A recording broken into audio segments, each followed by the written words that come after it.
आज आमर मान्यवर जेएमएफसी सार देवेन सत्यदेशी नंद सार मुदाला जे केस अभिराम मल्लिक जे कि हेड कैशियर थिले इंडियन बैंक सिंगिरी ब्रांच रे तांकू 2 वर्ष सिंपल इम्प्रिजनमेंट एवं अन्य ऑफेंस पई हमर 406 पई 1 ईयर इम्प्रिजनमेंट विथ फाइन 100 एवं 408 पई 2 ईयर इम्प्रिजनमेंट एवं fine 100 in default of fine 6 month imprisonment. Then 471 IPC पाई 1 year imprisonment आज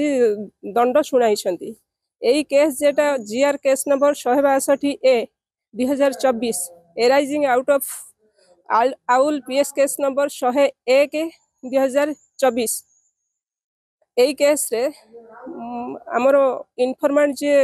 शशिकला महालिक तांको एतला आधार रे आली रे गोटे केस रजिस्टर होता से केस आमर जेएमएफसी कोर्ट को फॉरवर्ड होता तार ट्रायल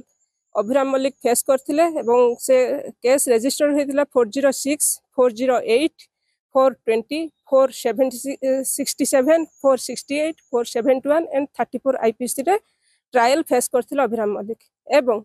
4020 467 एवं 68 रे से एक्विटेड होते एवं 406 408 471 एंड 34 आईपीसी रे कन्विक्टेड होइछंती। आज यार राय प्रकाश पाई जे कि शशिकला महालिक से तांको एतला थिला जे तांकर स्वामी अंजन महालिक जे कि अकाउंट होल्डर इंडियन सिंगिरी ब्रांच रे तांको अकाउंट रु तांकर अजाणत रे जे अकाउंट रे कि अन्य व्यवस्था नथिला cash withdrawal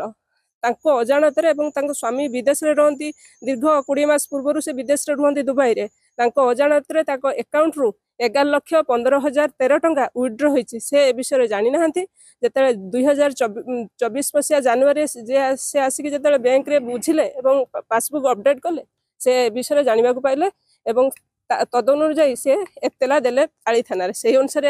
investigative officer investigation करी चार्जशीट देले एवं आम कोर्ट रे ट्रायल हेले आज तार दंड प्रकाश पाइछि।